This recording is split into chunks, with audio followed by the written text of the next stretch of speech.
Mark and Emily have always seemed like those rare lucky ones who manage to find true harmony in their relationships.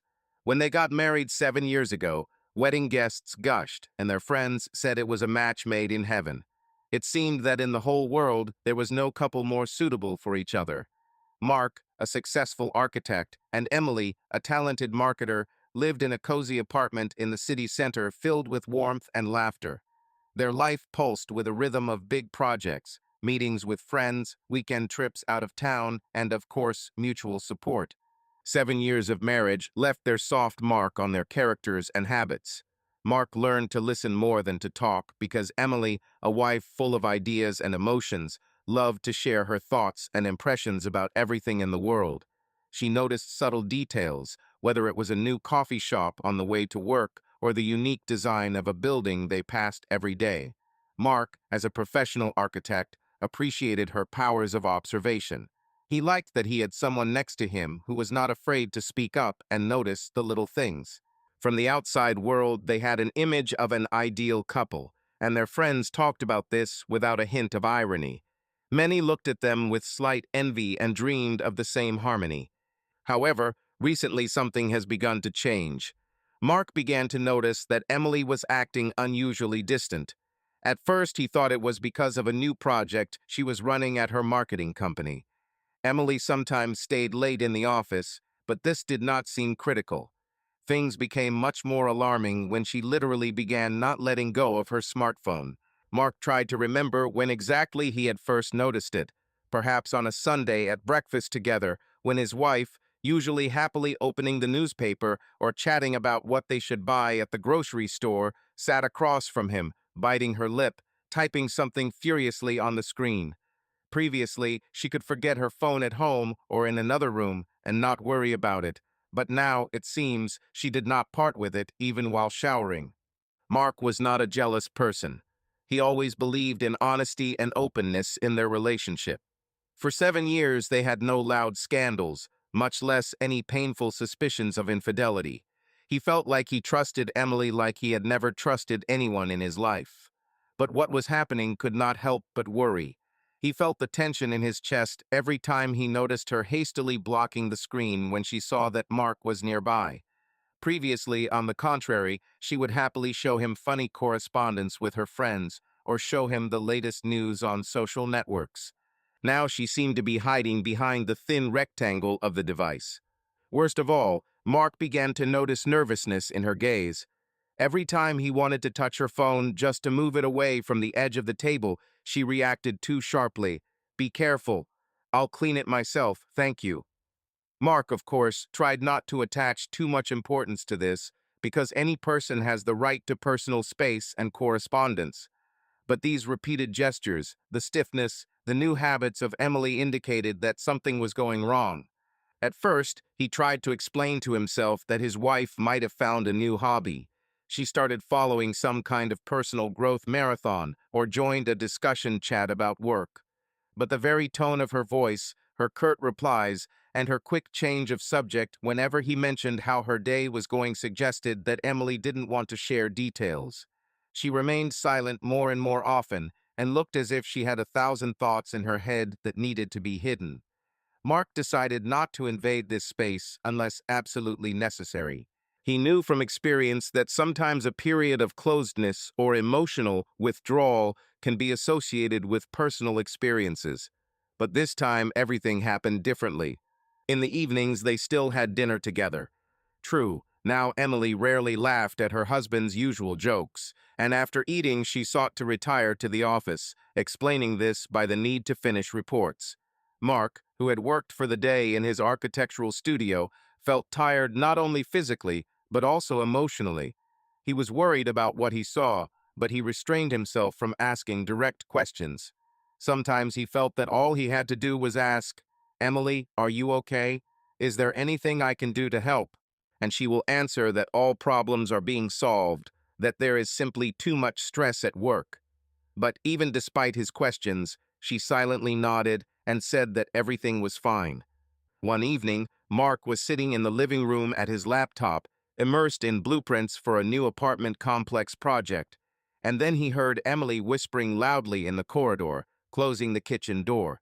The conversation was clearly tense. Her voice was trembling, and she tried to speak as quietly as possible. Mark did not hear any names or specific words, but his heart sank with alarm. They had never had anything like this.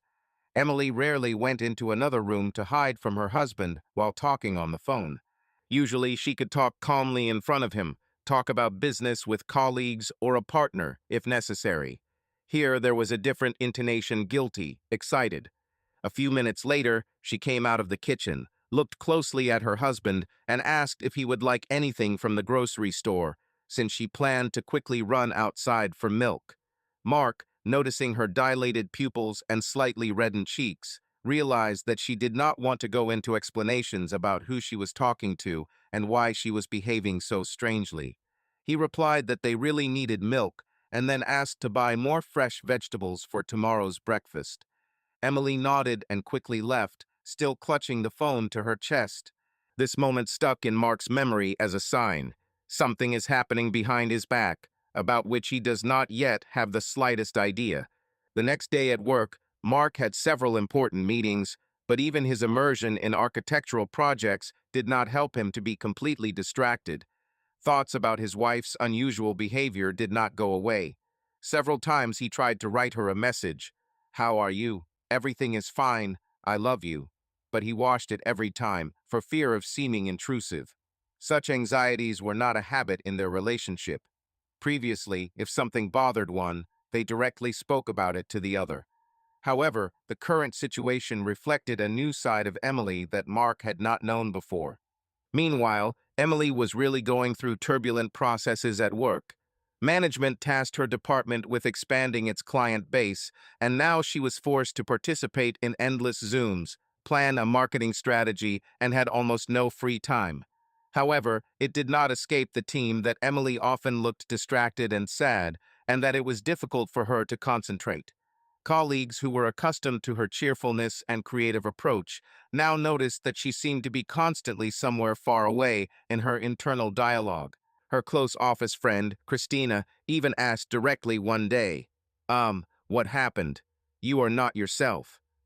But Emily just smiled tiredly and said that everything was fine. She just took on too many responsibilities. Over time, the situation worsened. Mark stayed late at work for a long time because at home he was haunted by the feeling of the cold wall that Emily had erected between them. He himself believed that perhaps his wife would go through some difficult stage, and sooner or later they would sit down over a cup of tea and talk frankly. But deep down in Mark's soul, a feeling of anxiety grew more and more. He tried not to intrude with questions so as not to cause irritation, but day by day the confidence grew within him that he could no longer remain silent. About a week after that strange phone conversation, Emily decided to take a surprise little weekend trip with the girls. This, at first glance, did not seem something extraordinary because she sometimes went with her friends to relax in nature or to a neighboring city. But this time her behavior looked completely different. She did not tell any details about who exactly she was going with and where exactly she was going, although she usually shared such plans without concealment. "We just decided spontaneously," she said, turning to her suitcase. "I myself don't really know where we'll go. Maybe we'll rent a house outside the city, maybe we'll just drive around the neighborhood." Mark listened to these words with a stone in his soul. He tried to ask why his wife was being so secretive, but Emily just shrugged. "I don't want to jinx it. I'm not in the best mood, so I thought I'd take a break." When Emily left, Mark felt almost physical pain. He noticed that starting from the day of her departure, every minute dragged on endlessly. He rushed around the rooms, trying to find something to do. I picked up her favorite book from the shelf, opened it, and saw a bookmark inside where they once read together. My heart sank. His memory brought back the memory of how they started dating. They met at a public space design presentation, where Emily was presenting an advertising strategy and Mark was conducting an architectural review. They were united by a passion for beauty in a variety of manifestations, from the shape of a city square to the lines of classical literature. This interest became the foundation on which their love was built. But now it was as if a crack had penetrated the walls of their strong house. To dispel heavy thoughts, Mark invited his best friend, Fedor, to visit. They drank tea and talked about the latest news, but soon Fyodor said, "Listen, Mark, you look like you haven't slept for a week. What's going on with you?" Mark didn't want to go into details, but he did share that Emily had become very secretive, that he felt an unusual distance between them, and was afraid to ask a direct question, lest he hear an answer he didn't want to know. Fyodor looked at him sadly and shook his head. "You know, I don't want to push anything, but maybe you've just both become too busy with work.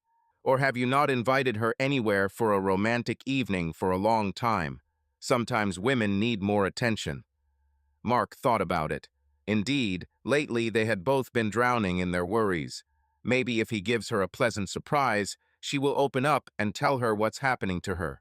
The next day, Mark called the restaurant where he proposed marriage 7 years ago. They had a free table for the coming Saturday. He booked a table for two and chose a time when the room was usually quiet and he could talk calmly. And then he sent Emily a message, short but warm. "Honey, this Saturday I want to invite you to dinner at a special place. I hope you don't have plans. I miss you and want to spend the evening with you." The answer came almost an hour later. "Thank you, dear. It seems to be free. I'll arrive at 8, just in time." Mark felt relieved maybe everything would really work out. When Saturday arrived, Mark carefully prepared. He chose the shirt Emily gave him for his anniversary, ordered a bouquet of her favorite lilies. Remembering the last time they were here together, he couldn't hide his smile. However, the day turned out strange. Emily sent him several short messages saying that she was late at work. "The boss asked me to fix the presentation. I'll be a little late, but I'll try to make it by 8. In response, Mark typed, "Don't worry, the main thing is that everything ends in time. Waiting for you." Having arrived at the restaurant at the appointed time, he sat down at a table by the window, ordered himself a mineral water, and began to wait. The clock showed 20 o'clock, then 20:15, 20:30. Emily was still missing. Mark felt an alarming pulsation growing inside him. Where had she gone? Finally, around 9, she appeared at the door, disheveled and clearly upset. Approaching Mark, she immediately apologized. Traffic, I barely made it out of the office. Sorry, really." Mark leaned down to kiss her on the cheek, but noticed her strange look, as if she was not here, but somewhere else. They ordered dinner, but Emily was tense all evening. She tried to talk about the project at work, about the endless tasks, but Mark felt that this was just the tip of the iceberg. When he mentioned that he had noticed her anxiety in recent weeks, Emily replied lamely, "I'm sorry, I don't know what's wrong with me. Sometimes I have periods like this." Mark decided not to press, hoping that the dinner would smoothly develop into a more open conversation. Unfortunately, the atmosphere of the evening remained far from romantic. Emily kept glancing at her phone, and one day she even had to leave the table, citing an urgent call from a client. When she returned, Mark saw tears in the corners of her eyes. He squeezed her hand, peering into the familiar face, trying to find a thread to her inner experiences. However, she quickly pulled her hand away and said in a barely audible voice, "Sorry, I need to go to the toilet for a while." There she disappeared for another 10 minutes. Mark sat alone, feeling how all his efforts to organize the evening were turning into painful anticipation. When Emily came back, she didn't say a word about the call and looked so depressed that Mark couldn't stand it. "Emily, honey, please tell me what's going on. I can't see you so distant. I feel like you're afraid of something or hiding something. Isn't our marriage based on trust?" To which she quietly replied, "Yes, it is based. It's just not the time. I promise we'll talk, but not today." Returning from the restaurant, Mark and Emily hardly spoke. Mark's inner voice screamed that it was time to stop these half hints and half silences, but reason prevailed, suggesting that if he asked a tough question right now, he risked destroying the thin bridges between them. He hoped that his wife would soon open up and share what was gnawing at her from the inside. But this evening, everything did not go as he wanted. The next morning, when Mark woke up, he saw that Emily was no longer at home. She left a note, "I'm out on business. I'll be back for lunch. "Don't worry, everything is fine." Mark leaned back on the pillow, feeling anxiety growing in his chest. He remembered reading once about emotional secrets and how marriages sometimes create estrangements that are difficult to overcome. At the time, he believed that this happened to others, but certainly not to him and Emily. But now all the signs pointed to the fact that the ideal union had cracked, and this crack was getting bigger every day. While Mark was preparing breakfast, he caught himself thinking that completely foreign guesses appeared in his head. Mentally, he was indignant. Has she really met someone? But he quickly cast aside these suspicions because he knew how high Emily's moral standard was. However, what if something completely different happened in her life, a crisis, an internal conflict that she does not want to talk about, believing that she must cope with it herself? Or is she worried about the problems of her family, and it's hard for her to talk about it? There were too many questions, but no answers. Already in the middle of the day, Mark finally called his wife to ask how far she was and if she needed help. Emily didn't answer the phone. 10 minutes passed, and a short message came. "Mark, I'm busy. I'll call you back later." He raised his eyebrows. He used to receive calls from her so often that he didn't have time to get bored. They exchanged news, photographs, and voice messages. Now she seemed to keep him at a distance. Mark felt a growing sense of resentment. Yes, he was never an oppressive or jealous husband, but what was happening was like a signal that could not be ignored. A few hours later, Emily returned home. She was quiet, her eyes downcast. Mark suggested drinking tea, and they sat down at the kitchen table. While the water in the kettle was heating up, he looked at her intently and said, "Honey, understand, I don't want to put pressure on you, but you must understand how I feel. Every breath you take and every strange look tells you that a storm is brewing inside you. I am your husband. I am ready to listen, ready to understand. Please don't be silent. Say something. Whatever it is, we'll figure it out together." Emily looked at her cup for a long time, as if searching for answers in it. Finally, she said, barely audible, "Forgive me. I don't know how to explain everything. It's something I have to figure out myself, but I'm afraid I'll make it worse." Worse for whom? Mark couldn't stand it. Emily just shrugged and stared out the window. Endless silence was like torture for him. From that day on, the situation became almost routine. Emily kept the phone nearby, went off to talk alone, slept poorly, and looked constantly tired. Mark, in turn, suffered from his helplessness. He tried to come up with 100 explanations. Perhaps we are talking about the serious illness of one of her parents. But then she usually shared her experiences because they always had an agreement. Together they are stronger than apart. Or maybe she has a conflict at work and is afraid that Mark will force her to quit. He recalled that he once advised her to change jobs if there was no opportunity for growth. But then she just laughed. "I love my profession. It's just that sometimes the boss goes too far." In desperation, Mark even thought about checking her phone, but immediately pushed the thought away. It would be a betrayal of their mutual trust. He decided that if she couldn't or wouldn't talk, there must be some meaning. Perhaps she just needs time.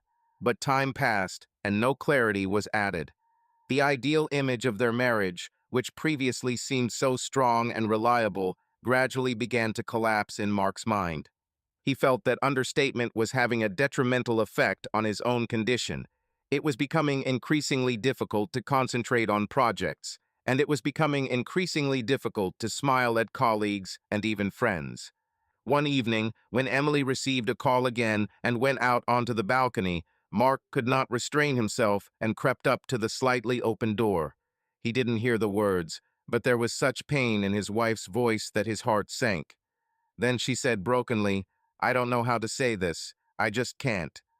And noticing that he was standing at the door, she quickly turned around, covering the receiver with her hand. "Mark, what are you eavesdropping on?" she hissed. He became embarrassed and retreated, feeling a wave of shame wash over him. But it was too late.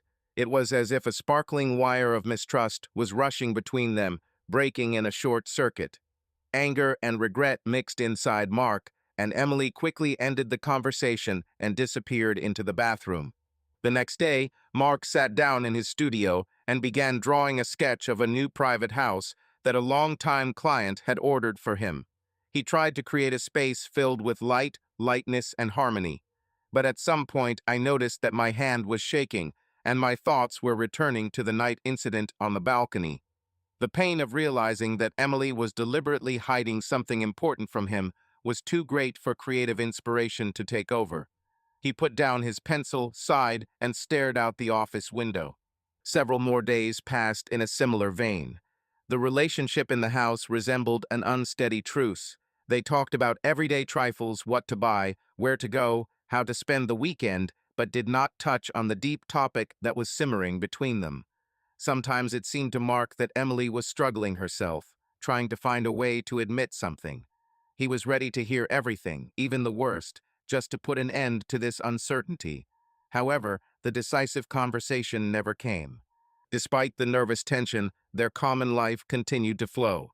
Mark was preparing for an architectural exhibition where he invited potential investors.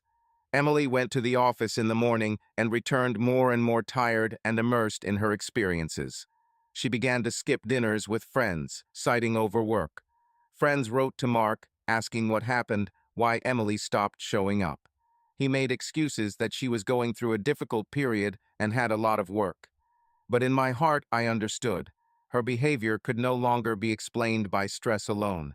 Mark soon found himself thinking that he was afraid to go into their bedroom when Emily was there, because every minute they shared became either a cold formality or an awkward silence. She did not seek to quarrel, but clearly avoided serious conversation. The neighbor's cat, who sometimes visited them out of habit, seemed friendlier than Emily. This understanding made Mark languish with melancholy. He recalled how a year ago they traveled to Italy and walked hand in hand along the streets of Rome, discussing architectural masterpieces. Then it seemed to them that their love was eternal and nothing could destroy it. But the reality now was completely different. At work, walking past the mirrored corridor, Mark saw his reflection. His features became sharper, his eyes looked tired. He felt that he was no longer sure of anything. In special moments, when his mind was cold and his heart seemed to be twisted with disappointment, the thought came to him, maybe she has found someone else, and I just don't want to admit it. But then an inner voice answered, it's too early to draw such conclusions without direct evidence. Moreover, you know Emily, deception has always been unacceptable to her. However, the shadow of doubt grew. One evening, when they bumped into each other in the kitchen, Emily suddenly stopped at the table and said in a quiet voice, Mark, I know you feel betrayed, confused, but believe me, I don't want to hurt you. I just need to deal with one problem. There was such sadness in her eyes that Mark felt compassion awakening inside him. He took a step towards her, carefully took her hand and said, no matter what happens, I'm there. I won't leave, I won't turn away. Tell me, and we will get through this together. But Emily just squeezed his hand and barely whispered, I'm sorry, and ran out into the bedroom, leaving Mark completely bewildered. It was the last thing he could bear. Mark realized that he could no longer pretend that nothing was happening. He realized that silence was becoming an unbearable burden for both of them, corroding their trust. The next day, when he walked into the apartment after another hard day at work, he found Emily sitting on the sofa, staring at the floor as if waiting for him. Her clothes were sloppy, her hair was carelessly tied up, her eyes were swollen from crying. Mark felt his heart sink into his heels. He didn't know what she would say, but he was ready for anything to hear the truth. Emily's fragile voice cut through the silence of the room. We need to talk. Mark sat down next to him, trying to remain calm, although everything inside was burning with nervous tension. He understood, this is it, the moment of truth. Perhaps now she will tell you that she fell in love with someone else. Or she will say that she has serious problems that she was afraid to talk about. In any case, it is impossible to hide it any longer. And at that second he peered into her eyes, and it seemed to him that he saw there the reflection of a sick conscience and fear. Fear of losing what they had, fear of admitting that it could ruin everything. Emily took a deep breath and closed her eyes. She seemed to be mentally preparing to jump into the abyss. Mark, realizing that his life could radically change in the coming minutes, felt that his own pulse was going off scale. He opened his mouth to say something soothing, but she beat him to it, whispering, "Mark, I." And at that moment her phone rang again. She fell silent in fear, grabbed it from her pocket, looked at the screen, and tensed up, as if she had seen something terrible. Mark watched this, unable to control his growing anxiety. She stood up and walked a couple of steps away, turning away from Mark. "Hello? Yes, I can't talk. Yes, I understand. Okay, I'll contact you later." There were broken notes in her voice, and her hand was noticeably trembling. Mark realized that everything was heading towards the same scenario. Recognition was delayed, and tension continued to rise. As soon as she hung up, he asked with almost desperation in his voice, "Who was it?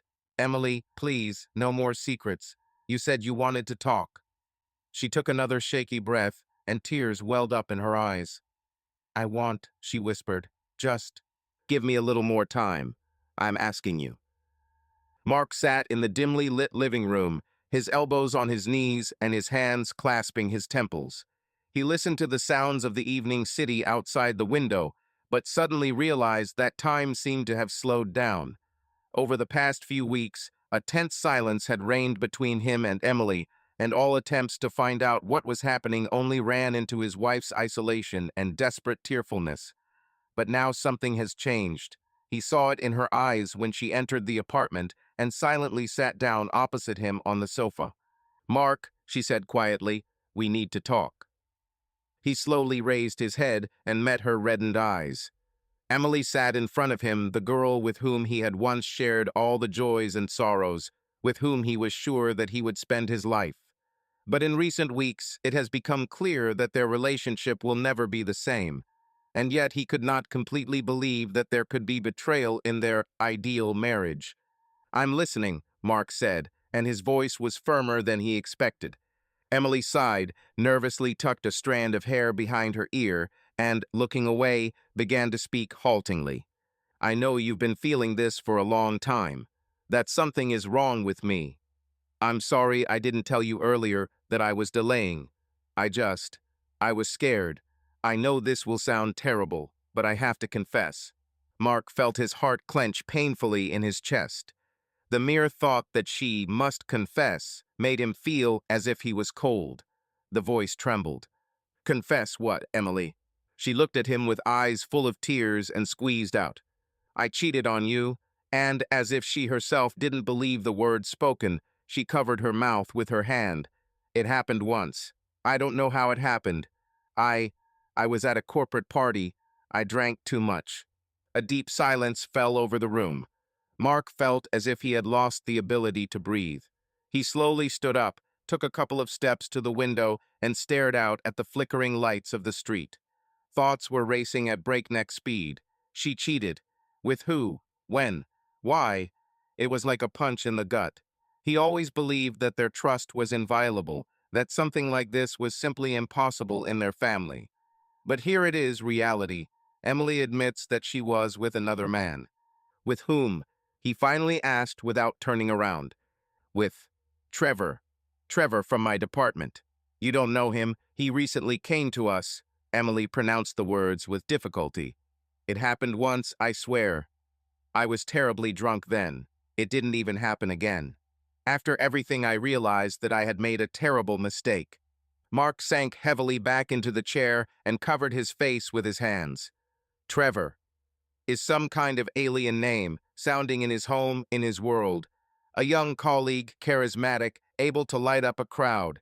He imagined how they could dance at a party, how this man hugs his wife, how she is in a fit of intoxication. From these images, everything inside was boiling. "When was this?" he asked after a long pause. "2 months ago.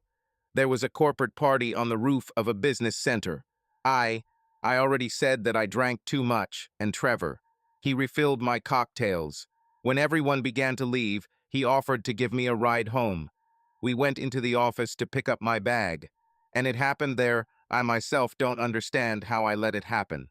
Mark was silent. Her every answer was like a sharp splinter piercing his heart.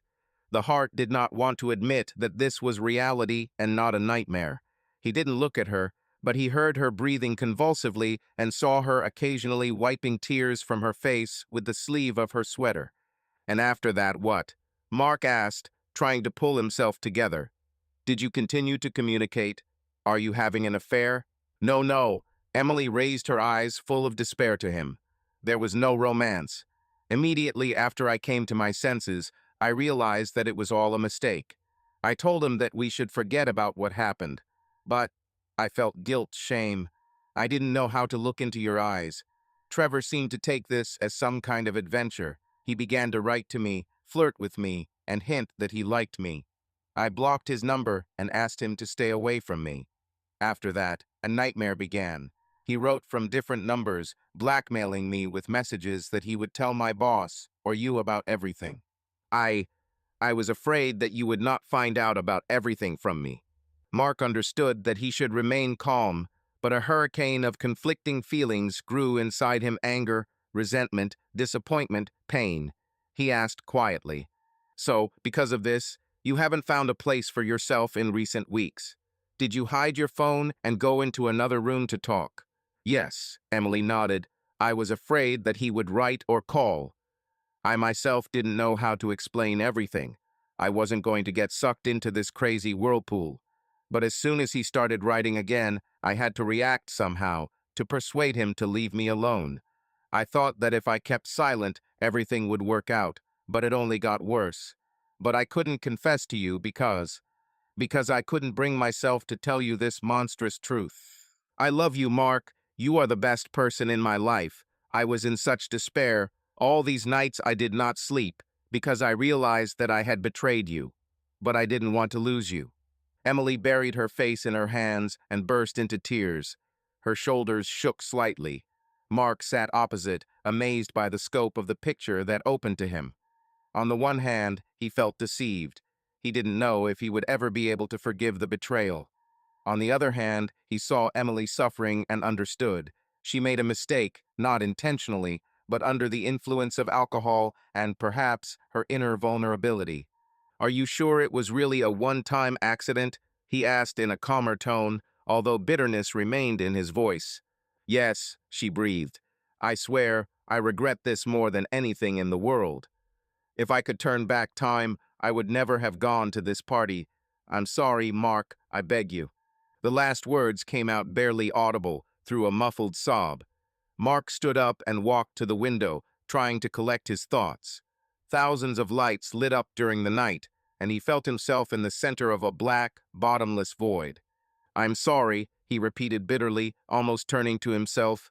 "For what? For breaking our trust. Emily, you know this is the most important thing for me. I could understand everything: fatigue, stress, even some kind of flirting, but not physical betrayal." "I understand," she whispered. "You can't imagine how much I reproach myself for what happened. I haven't been able to eat or sleep normally for a week, a month. Every day I went to work as if I were going to hard labor. I was afraid to meet him, to hear his jokes. He, he thinks I should relax and have fun since I already agreed once. But I don't know. I just want everything to go back, so that we can go back to that moment where everything was still good." She began to sob again, and Mark felt that two forces were fighting in his soul. The first is anger, the desire to push her away, to punish her for her lies and betrayal. The second is love, memories of the days when they were inseparable, of the warmth of her smile, of how much they experienced together during 7 years of marriage. "Why didn't you tell me right away?" he asked after a long pause. "We could decide together what to do about it." I I was too afraid to lose you," she whispered, sobbing, "and I thought that if I told her, it would only speed up the end. Sorry, I was wrong." Mark was silent for a long time, gripping the edge of the window sill until his knuckles turned white. Then he asked a question that I couldn't help but ask. "Do you love him? At least a little?" He heard some kind of painful trembling in his own voice. Emily immediately pulled back. "No," she exclaimed, almost in despair. "It's not about love, it was just. I was passed out, I didn't understand what I was doing. I don't need him. Lord, Mark, I love only you." "Then why?" Mark began, but stopped short. He knew there was no good answer to this question. Alcohol, the party atmosphere, a woman confused in her feelings. All this is banal and as ridiculous as any story about betrayal. He turned away from the window and looked at Emily. She sat on the sofa, hugging herself with her arms and looking at him with tear-filled eyes. She did not try to make excuses, did not accuse him of lack of attention. She simply looked with an unhappy look, showing that she was aware of her fall and her guilt. "So this Trevor guy was following you, blackmailed?" he asked, trying to determine how deep the problem was. "Yes," she nodded. "He apparently decided that I was just breaking down and also threatened to tell me about our affair in the company. I'm afraid that if my boss finds out then, it could ruin my career. I understood that this would destroy our marriage too, so I tried to hush it up until the last moment. But it only got worse. Sorry." "And you were afraid that I wouldn't understand?" Mark asked, running his hand through his hair. Although, to be honest, if I had learned about this from Trevor's words or from some rumors, it would have been even more painful. "I know," she whispered. "I'm confused, Mark. This is what they jokingly talk about. A moment of weakness. But in reality, it crossed out everything. I don't ask you to forget all this like a bad dream. I understand that it doesn't happen that way. But I beg you, give me a chance to make things right. I'm ready to do whatever you say. Quit, change jobs, move to another city, just to be with you. I love you." She reached for his hand, but he involuntarily pulled away. "The wound is too fresh. The pain is too intense.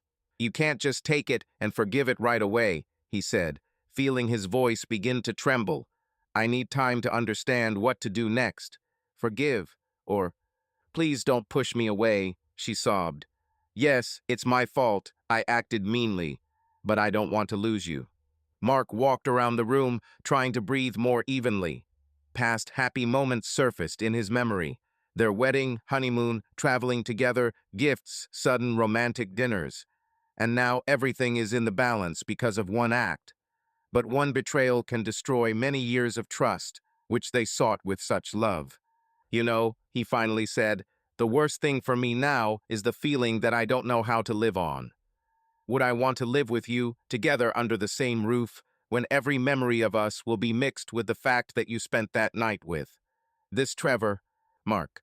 I don't want to blame you or shout at you now," he said quietly. "It's just that everything inside me seems to be scorched. You say it's a mistake, but that doesn't make it any easier. We built a marriage on fidelity, and I loved you like no one else in the world." His voice broke at the last sentence. Emily curled up on the couch and cried even harder. She had nothing to say except, "I'm sorry." And she repeated it over and over again, almost in a whisper, like a mantra, hoping that one word would erase all the pain that ran through their lives. But Mark knew that sorry was only the beginning of a long and difficult journey. At least half an hour passed before there was relative calm. Emily covered her face with her palms and froze, and Mark still stood at the window, feeling as if a draft had passed through his heart. He didn't show it outwardly, but inside there was a whole whirlpool of emotions. The desire to forgive after all, he loved her, and anger, and a feeling of humiliation. Finally, he approached her, sat down next to her on the sofa, and quietly asked, "What are you going to do? I mean with work, with this Trevor?" Emily wiped away her tears and tried to speak more confidently. "I've already thought about quitting. It's still hard for me to be in a place where everything reminds me of that evening. I found several vacancies in other companies, although they are not as attractive. But I don't care. The main thing is that I'm ready to change everything so that we can try to restore the relationship." Mark nodded. He understood that her dismissal would not correct what had already happened, but at least it would remove from their lives the threat of the constant presence of the person with whom the betrayal happened. In his heart, he didn't want to punish her with substandard work, just to make her suffer. He was not the type to take revenge. But inside, he heard an inner voice. Since she's ready to quit, she'd better get away from this Trevor, away from the memories. "About us," he said slowly, "Emily, I can't say now that I forgive everything, and tomorrow everything will be the same. It takes time. I need to to get over this. Perhaps I will ask you to live with your parents or a friend for a while to sort yourself out." With these words, Emily took another shaky breath, her eyes filled with tears. "I understand, but know that I will not give up on us. I will fight. I will prove to you that I am ready to atone for my guilt." Mark nodded slowly. He felt how the pain from betrayal and pity for the woman crying next to him mixed into something difficult to describe. He wanted to hold her, wanted to caress her, and tell her that they would find a way to get through this, but part of him fiercely resisted any gestures of reconciliation. He couldn't overcome his despair so quickly. "I need time," he repeated, "and it might be better for us not to tell anyone about this until we ourselves decide what to do. I don't want friends or family to interfere until we figure this out." "Of course," she agreed. "I didn't tell anyone. And Trevor, I think, will also not spread too much if I stay away." She paused, thought, and added, "Although he threatened me that he would tell me. But if I quit, I hope he will leave me alone." There was a painful pause for some time. The evening seemed to become even darker, and only the yellowish light of the table lamp picked out their pale, exhausted faces from the twilight. "I'll spend the night in the guest room tonight," Mark finally said, getting up. "Don't be offended. I just need to be alone." "Okay," Emily answered quietly. "I understand everything. I'm glad at least that now you know the truth. I hope we can still be together. Sorry, Mark." Her whisper hung in the air, and Mark left the room, feeling that a hole the size of his old life had formed inside. He quietly closed the door to the guest room behind him, sat down on the couch, and closed his eyes.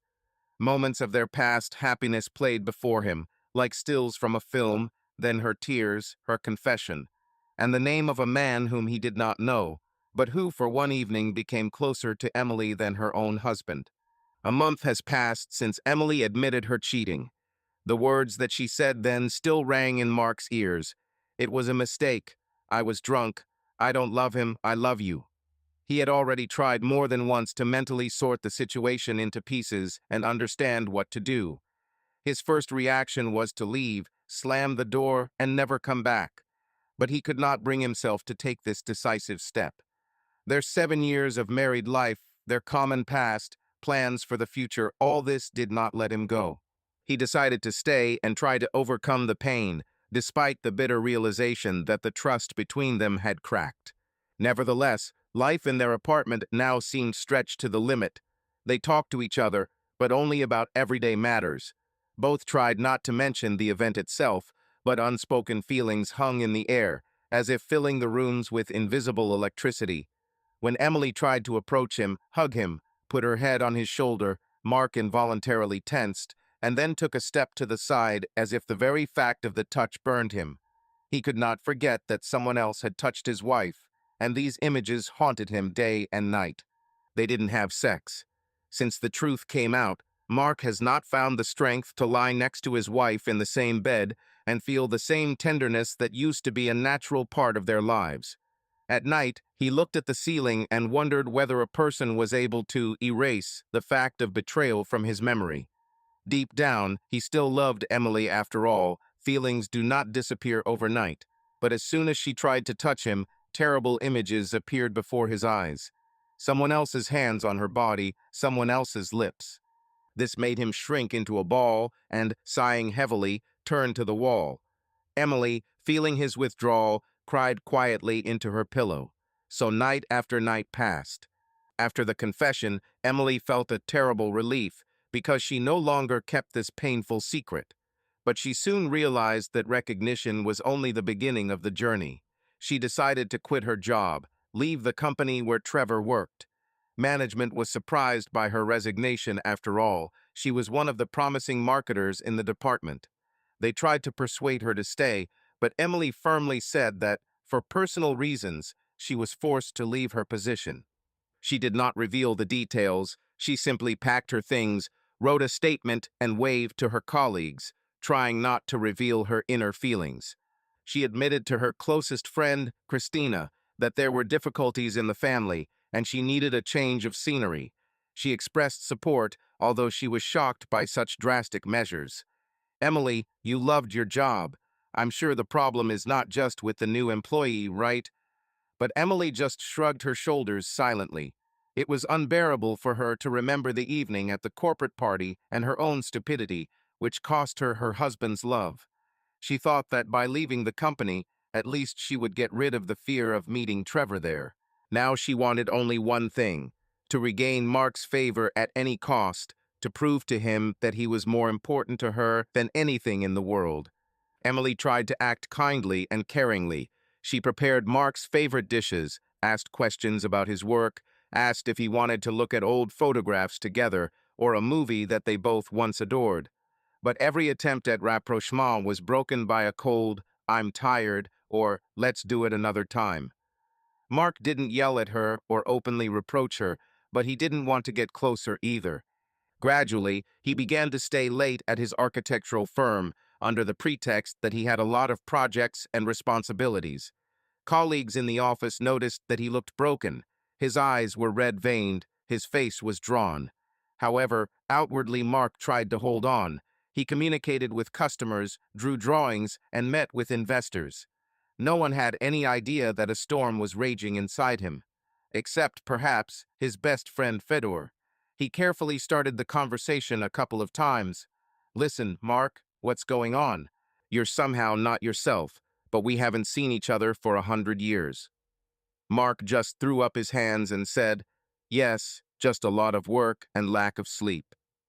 When Mark finally got ready to go home, he felt that he was not ready to face Emily again and her pleading smile in her eyes. He was afraid of the repeating scene. She tries to speak, offers tea, and he sighs and goes into the bedroom or even retires to the guest room. The very thought of home caused a nervous shiver to rise within. That's when he began to notice on his way home a small, almost inconspicuous bar on one of the side streets. Behind the dusty storefront, a soft light glowed, and a wooden sign, faded with time, read "Old Oak." One day, instead of turning towards the house, Mark walked up to the heavy oak door, hesitantly opened a crack, and went inside. The bar turned out to be cozy and quiet. Unlike modern establishments with loud music and a dance floor, there was an almost homely atmosphere here.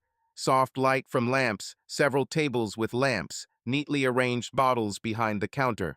Soft blues music was playing, which seemed to penetrate straight into the soul. There were only a couple of people there that evening, and there was a waitress behind the bar, who apparently was also helping out as a bartender. She appeared to be in her mid-30s, with brown hair pulled back into a loose bun. When Mark entered, she smiled at him with a simple, not feigned smile. "Good evening. Have a seat. What will you order?" Mark looked at her, feeling that for the first time in a long time someone was greeting him with a calm, friendly gaze. There was no ostentatious politeness in this, just ordinary human warmth. He sat down at the counter and said, "Let's whiskey with ice. Or no, something lighter is better. Maybe a glass of ale?" "Of course," she answered without asking any further questions. As she poured the drink, Mark noted that her face showed weariness. But at the same time, she seemed to be trying to remain cheerful. When she placed the glass in front of him, he quietly said, "Thank you," and took a small sip. The ale was pleasantly bitter and slightly cool. Mark, feeling the internal tension receding a little, asked an innocent question. "How long have you been working here? I hadn't noticed this bar before." She grinned. "I also didn't notice it before until I found myself unemployed and decided that temporary work as a bartender or waitress was better than sitting idle. My name is Sarah." "I'm Mark," he answered. "Nice to meet you. How do you like it here?" Sarah shrugged. "The place is not bad, quiet, mostly regular customers. I love peace. What about you? Judging by the look, you now also want to take your mind off something." Mark froze for a moment. He himself did not fully understand what exactly he was looking for in this bar. Maybe he just wanted privacy and a glass of strong drink, or maybe he subconsciously needed someone's kind word. "Probably yes," he admitted in a low voice. "It's not easy for me now." Sarah nodded, as if she understood more than he thought, and she didn't ask what exactly happened to him. Instead, she asked, "Do you want to listen to music? I can turn on a record or radio. We have a small vinyl collection here. Let's do something jazzy, Mark suggested. Sarah smiled and disappeared behind the counter to find the record. A minute later, the soft sounds of a saxophone began to sound in the room, and Mark felt the lonely bitterness in his soul gradually recede. He told Sarah that he works as an architect and that he has a heavy workload now. Sarah briefly said that she had previously worked in the tourism industry, but due to the crisis she lost her job, and now she is getting by with temporary work. She would like to return to the big job, but for now she is happy with at least stable tips and a free schedule. By closing time, by the time the bar began to close, Mark already felt a little calmer. Sarah wished him good luck, and he went out into the night street, trying not to think about what awaited him at home. Emily will probably once again quietly watch him undress, perhaps try to talk about something, and he will remain silent. A week passed, and Mark began to come to Old Oak more and more often. Sometimes he would just grab a mocktail and leave after 15 minutes. Other evenings he stayed longer, sat down at the counter, and Sarah nodded her head to greet him as if he were an acquaintance. Sometimes she even came out from behind the counter to exchange a few words with him, if there was almost no one in the room. Mark was surprised to find that these short conversations about trifles, about the weather, about music, about Sarah's new works that she was looking for brought him an unusual feeling of lightness. She didn't try to court him, didn't make ambiguous hints, and didn't act like a psychologist asking tough questions. Just letting him take his mind off home and Emily for a little while. Sometimes Mark thought, am I doing the right thing? After all, I'm actually running away from my own wife to someone else's woman, even if we're just talking. But he reassured himself that their conversations were innocent and there was no betrayal in them. And yet, every time he returned home, he experienced mixed feelings. On the one hand, his soul felt a little lighter. On the other hand, he understood that he was sinking deeper into an emotional distance from Emily. One evening, when he arrived almost midnight, Emily was waiting for him in the living room. Her eyes were red, as if she had been crying. "Where have you been?" she asked, trying to speak in a calm tone. "I worry when you come back so late." "At work," Mark lied, and then, without meaning to, he added, "and he went into the bar. I needed to unwind a little." Emily frowned. "To the bar? With whom?" "One," Mark said, and an irritated tone was already in his voice. "But even if not alone, you have no right to interrogate me. Isn't that right?" Emily looked down. "No, I didn't want interrogation, I feel like you're doing everything just not to see me. You come home when I'm all ready." "How do you imagine?" He flared up. "Should I stand on the threshold, rejoice, hug you, and pretend that everything is okay? No, Emily, I can't. I'm trying to cope as best I can. I don't want to scream and make trouble, but you can see for yourself that I still can't get over the betrayal." He himself did not expect to utter the word betrayal out loud. It hung in the air like a sentence. Emily frowned, tears welling up in her eyes. "Forgive me," she said quietly. "I'm not going to make excuses. I just wanted to say that. I'm afraid of losing you completely. You leave in the morning, come back late. I understand that the reason for this was my terrible mistake, but I ask you, try to talk to me. At least sometimes. Let's go out together, have dinner in the city like before." Mark dropped his shoulders and swallowed the lump in his throat. He understood that she was trying, and yet anger flared up periodically inside him. Why is she asking me to behave normally if she herself has destroyed this normality? "Sorry, I'm not ready," he said dryly. "Maybe later." And passing by her, he headed to the guest room, where, in fact, he had been sleeping for many days. Behind him, he heard her muffled sobbing, but did not stop. He didn't want to talk anymore now. He was too exhausted from the internal struggle. Another Friday evening has arrived. Mark finished work a little earlier than usual, but didn't want to rush home. He stood on the street, wondering where to go, and his feet led him to Old Oak. It was calm and semi-dark inside. An elderly couple was sitting at one of the tables, and Sarah, as always, was behind the counter. Seeing Mark, she smiled, although a little sadly. "Hello? Ale again?" "Hello," he replied, sitting down on a high stool. "Yes, you can have ale. How are you doing?" Sarah sighed. "Honestly, not in the best way. Yesterday I got a call from the agency. There is practically no work in tourism. We'll have to wait a little longer. And there are few people here, there are almost no tips." "I'm sorry," Mark said sincerely, taking the mug from her hands. "I was hoping you'd already made some progress." She shrugged her shoulders and looked thoughtful. "No, don't worry. I have already gotten used to these black streaks of life. I hope everything will work out soon." Mark took a sip, feeling a pleasant bitterness on his tongue. Then, almost unexpectedly, even for himself, he said, "You know, Sarah, I'm not having the best streak in my life either. There are serious problems with my wife. For a month now, I can't stop thinking about one thing she did, and at the same time, I don't want to destroy the family." Sarah looked at him with understanding sympathy, but did not ask for details. A month has passed since the evening when Emily confessed to Mark that she had cheated on her. It seemed like they stayed together, but there was a gap of mistrust between them. Mark tried to remain restrained, pretending that everything was getting better, but in reality he could not bring himself to forget how another man touched his wife. Every touch from Emily reminded him of those images in his head that he couldn't erase. Therefore, he returned home later than usual, remained alone with her in the same room less and less, and preferred to spend the evening somewhere outside. Usually after work, he went to the bar to unwind. As it turned out, this helped. You could drink a couple of cocktails or just sit at the counter. There he met Sarah, then she worked as a waitress. Friendly, quiet, without unnecessary questions. Mark quickly got used to her smile and rare phrases.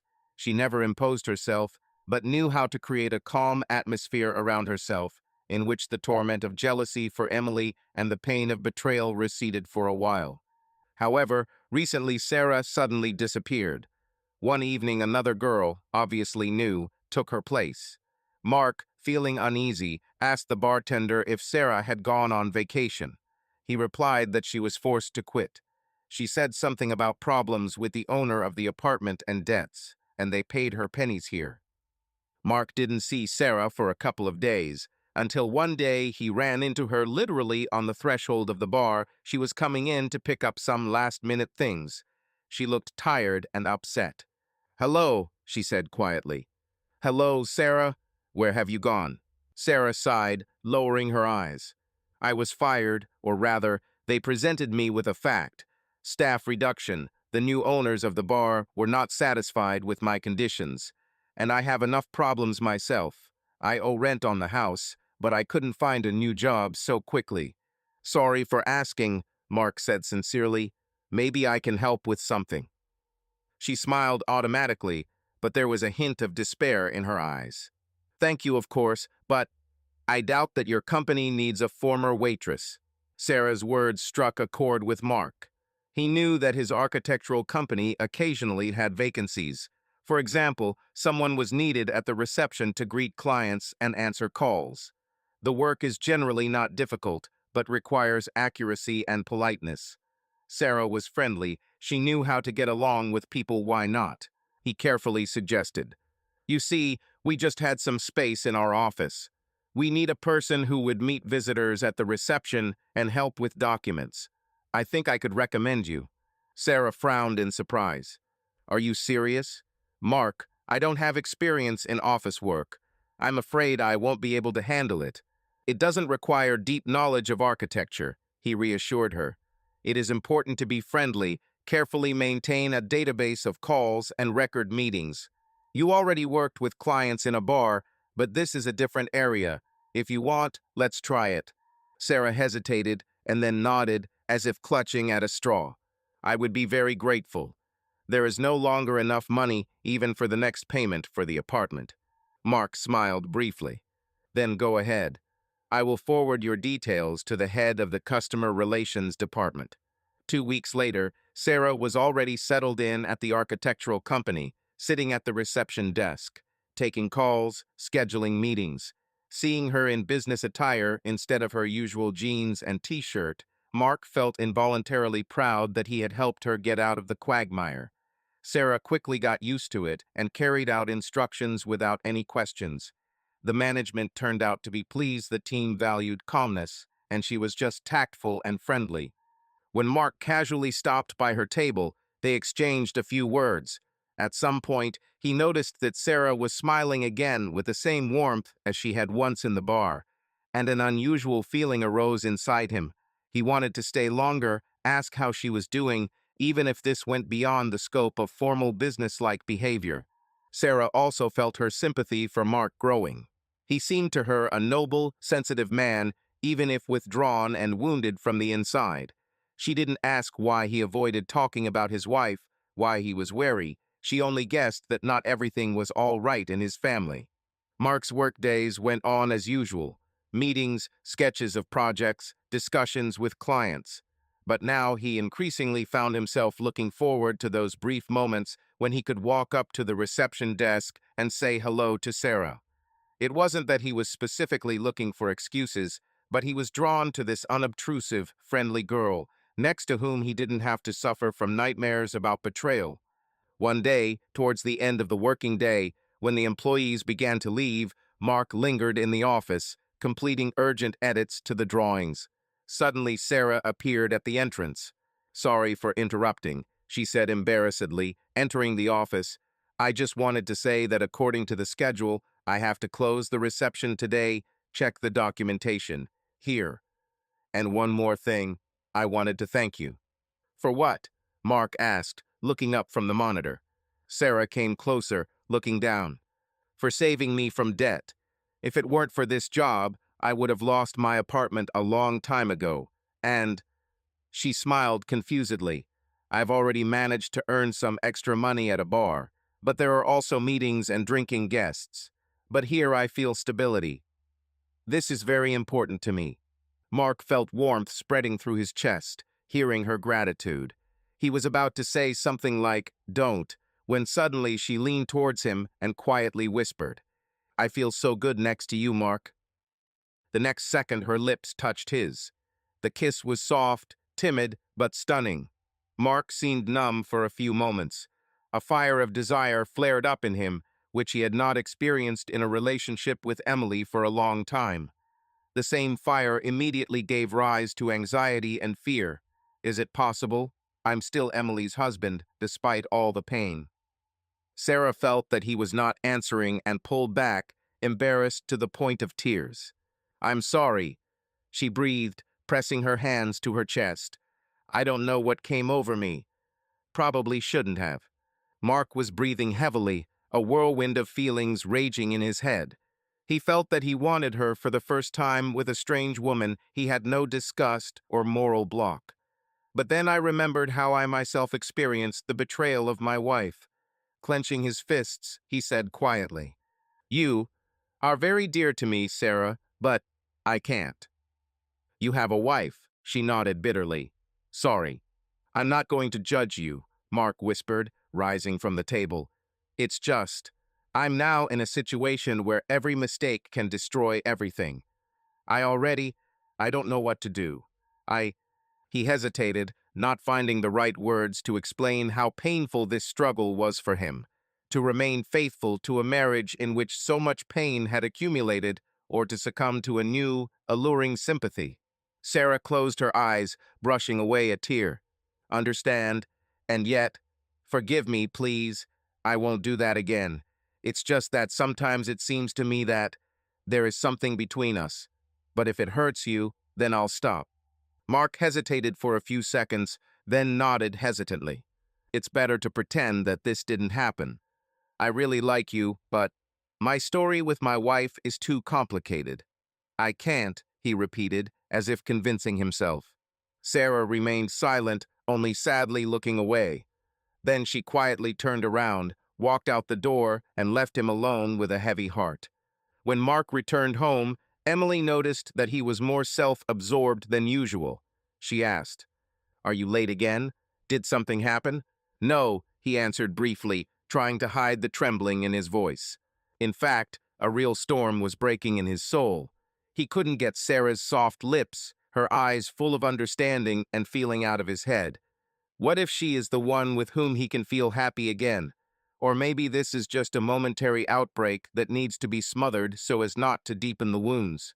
Emily clearly sensed his inner confusion, but did not dare ask any more questions. After all, their relationship was already hanging by a thread. She remained silent, not suspecting that that very evening Mark had almost repeated the very sin that had once destroyed his own peace. Ever since that evening when Sarah unexpectedly kissed him in the office, Mark's soul had been in chaos. He kept telling himself that he wanted to be true to his principles and would not betray Emily. However, his heart stubbornly made its choice. He could not forget Sarah. Every glance of hers, every chance meeting in the corridor of the company caused him excitement. He saw that she was trying to keep her distance, but when their eyes crossed, they could see mutual attraction. At home, everything remained tense as before. Emily, although she tried to be more attentive and caring, seemed to have lost that loving radiance that had once won his heart. And most importantly, even after all his attempts to just forget about her betrayal, obsessive images continued to pop up in Mark's head, which made him feel uneasy. He thought, I sincerely wanted to save the family, but how can I live if everything inside me rebels against touching my wife who was with someone else?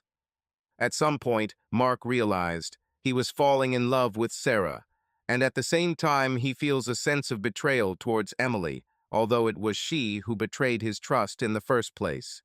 It increasingly seemed to him that he could no longer be close to his wife, but was drawn to another woman with whom he had not been connected for years of marriage, but with whom he was beginning to feel much closer emotionally. However, memories of his own pain did not allow him to simply throw into the pool of a new relationship. He was afraid to repeat Emily's scenario, having learned firsthand how painful it was to learn about someone else's betrayal.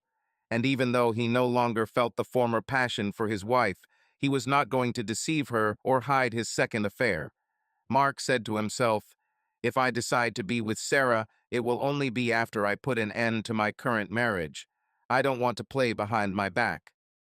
Emily herself felt that Mark was moving further away. She saw how he can be absent-minded, come home untimely, and now a woman has appeared in the company, whom he once accommodated just out of kindness.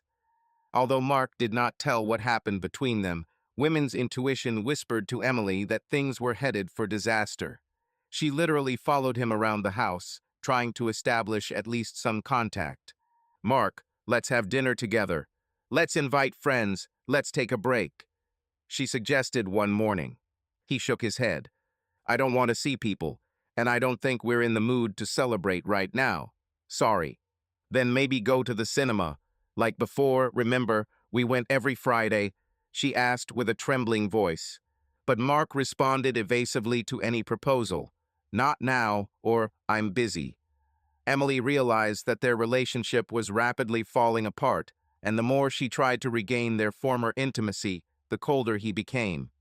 In the evening, when Mark was sitting in the living room with his laptop, she came up, sat down next to him, and carefully put her hand on his shoulder. He shuddered, as if moving away, and closed the laptop. Mark, Emily said, trying not to cry, I know that everything is bad with us. But we can try to start again. I made a terrible mistake. I don't ask you to immediately forget about it. But I love you, please. Give me a chance. He looked at her with a heavy, tired look. You know, he said, I tried. I restrained myself for a whole month, then another. I hoped that I could forget. But every touch reminds you that you were with someone else, and I can't seem to live with it. The words hit her like hail, and Emily squeezed her eyes shut, feeling the tears well up in her throat. But you said that you wouldn't leave, that you would try to fix everything, she reminded him almost in a whisper. I myself believed that I could survive this, he sighed. But I understand that no. I no longer feel like we are one family. It pains me to say this, but I don't want to deceive either you or myself. He spoke rather coldly, although everything inside him was trembling with tension. Partly he felt sorry for his wife, who really did not try to shift the blame onto him, and was looking for a reason to make up for her mistake. But time passed, and trust was not restored. In addition, the desire to be with Sarah rose more and more clearly in his soul, and he considered it unacceptable to lie, pretending to be a loyal husband, but in fact love another. Emily, unable to contain her emotions, burst into tears. Mark wanted to put his hand on her shoulder, but something inside resisted. "I can't," he whispered in his thoughts. "This is no longer right." The next day, when Emily returned from work, Mark was already waiting for her at home. His appearance did not bode well. He was sitting on the sofa, his keys and some kind of envelope were on the coffee table. "We need to talk," he said, not letting her take off her coat. Emily went cold. "What's happened?" "I thought for a long time about what we should do," he began, "and I came to the conclusion that we are pulling each other into the abyss. Let's not deceive each other, our feelings are dying, or maybe they're already dead." She nodded confusedly, as if admitting the obvious. "Emily, you know why I can't forgive you," Mark continued. "I tried, but if you had cheated and it somehow brought us closer, then everything would have been different. But it turned out that we were just trying to cling to the wreckage. I don't want to live in such an atmosphere." "Mark, I understand." She fell silent, unable to find words. "I don't see any point in holding on to this marriage anymore," he exhaled and felt a strange emptiness vibrate inside him. "I'm filing for divorce." Emily clenched her hands in horror. Tears of their own accord rolled down her cheeks. "No, please don't do this. I'm ready to change everything. I can quit, we'll move to another city, start from scratch. I'll do anything, as long as you're by my side." She spoke quickly, haltingly, hoping that drastic measures would help him change his mind, that it was enough to switch to a new environment and he would forgive her. But Mark just sadly shook his head. "It's not about the city or the place of work," he said. "It's in our hearts, and in trust that no longer exists. I don't want to scream or cry again. I'm just tired." Emily fell to her knees in front of the sofa, grabbing his hands. "Please give me more time. I'm sure we can get out of this. I love you." "But I don't love you anymore," Mark whispered, and he himself shuddered from these words. He felt like he was hurting her more than anyone had ever hurt her. But he couldn't say anything else. The image of Sarah flashed in my head with her soft smile, kindness, lack of reproaches. It was to Sarah that his soul was now drawn, although he never said out loud that he wanted to be with her. He understood. Before building something new, you need to close the old door, and the relationship with Emily cannot be returned.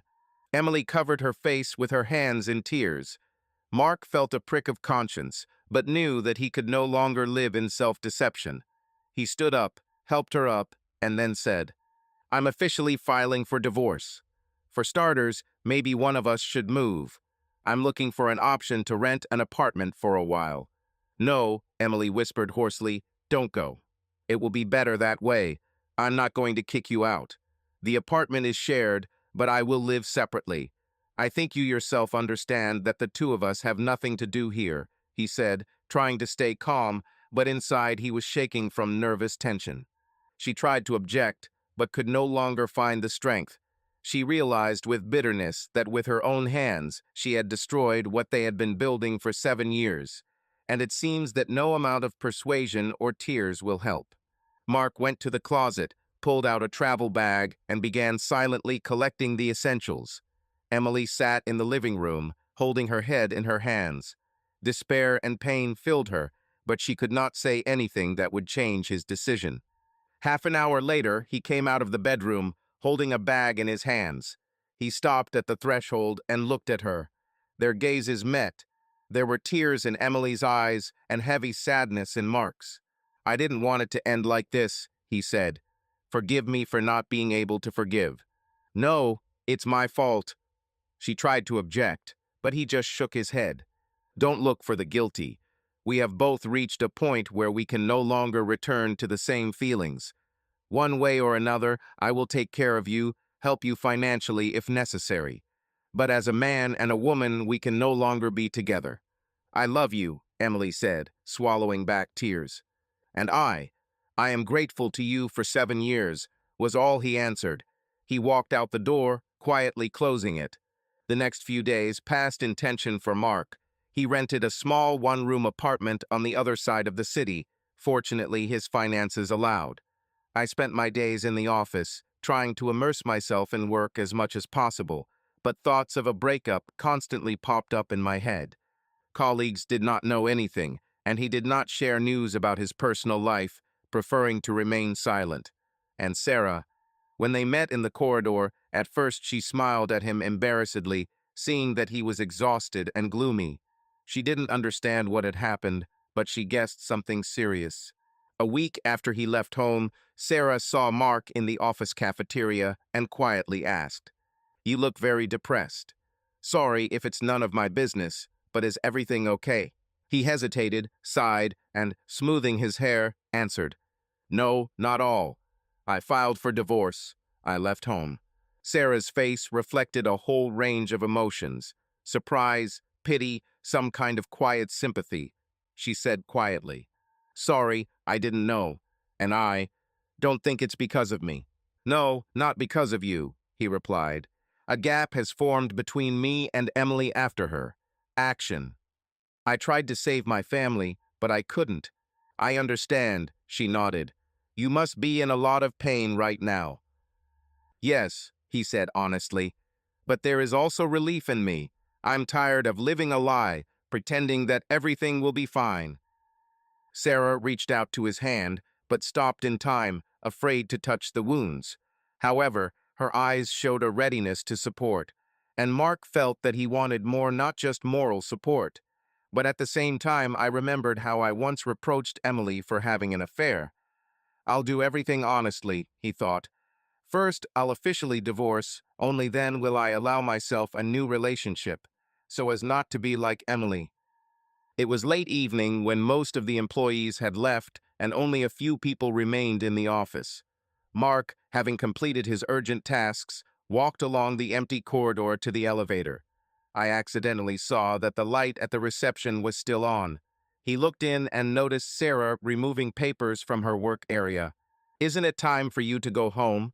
he asked quietly. "I'll finish now and leave." Sarah turned around, putting a stack of documents aside. "Why are you still here?" "I don't want to go to an empty apartment. It's so quiet there," he admitted. "For the first time in 7 years, I live alone, and it's strange." Sarah, blushing, as if she had gathered her courage, looked into his eyes.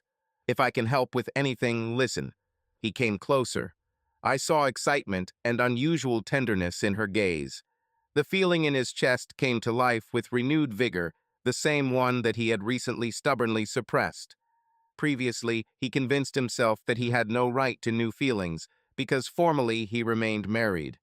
Now, having pronounced the decision on divorce, he felt how the viscous shackles were falling off. "Sarah," he said quietly, "I don't want to repeat Emily's mistakes. I feel like I'm falling in love with you, but I don't want to do it secretly, behind my back. I filed for divorce. I want to end everything honestly." She opened her eyes wide. "Mark, I also can't deny that I'm drawn to you, but it's all very confusing. I was afraid that I would become the destroyer of your family." "The family is already destroyed," he objected bitterly, "and not with your hands. This happened long before you, because of Emily's actions and my inability to forgive." Sarah closed her eyes and exhaled. "I just didn't want to hurt you anymore." Mark involuntarily smiled through his bitter mixed feelings. "You managed, on the contrary, to give me a ray of hope." For several seconds they simply looked at each other without moving. It seemed that in these moments there was a silent recognition. Both understood that they were attracted to each other, but they were afraid of moving too hastily. After all, Mark was still a legal husband, and his divorce, although settled, was not a completed matter. "I understand that it takes time," Sarah said, finally breaking the silence. "And I won't rush you. But if you just want to talk or meet outside the office for a walk, I'm ready." He nodded, relieved that she wasn't demanding instant love. Now the most important thing for him was not to repeat history, in which he himself was a victim of lies. And yet, tenderness and a strong attraction to Sarah were already seething in him, promising a new page in life. Mark, as usual, was in no hurry to go home that night.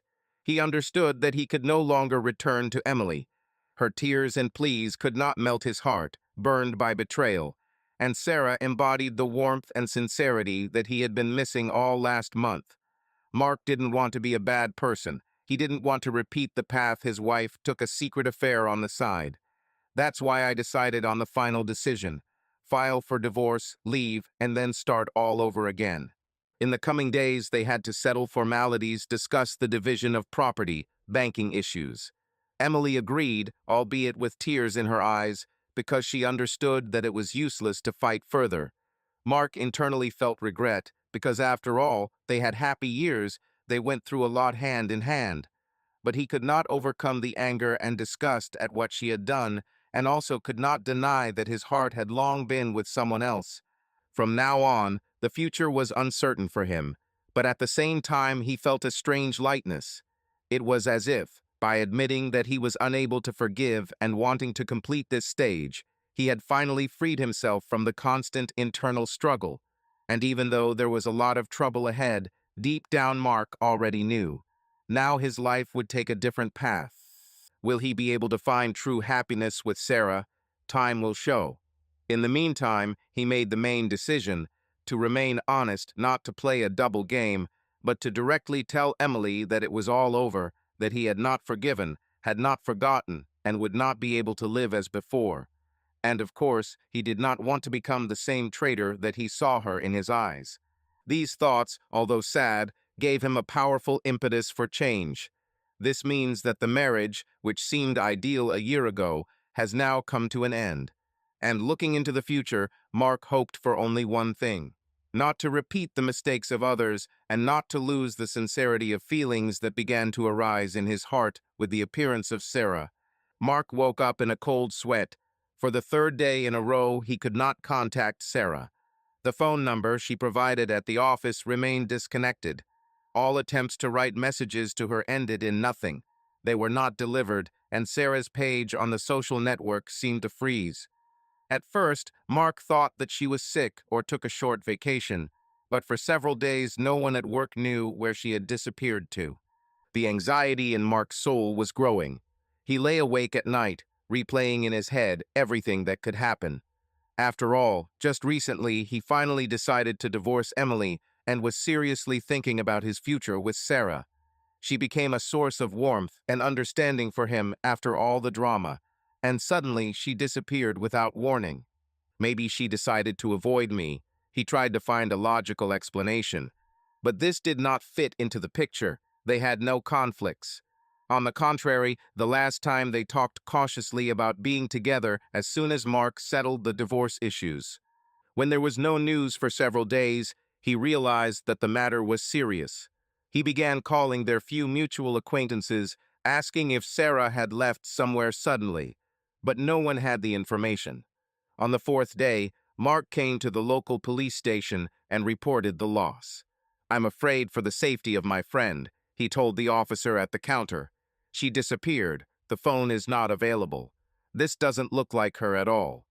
However, the policeman only threw up his hands sympathetically and explained that without obvious signs of a crime and without a statement from his closest relatives, they cannot put a person on the wanted list. "Perhaps she just changed her number or went on vacation," the officer suggested. "If you find anything specific, please contact me."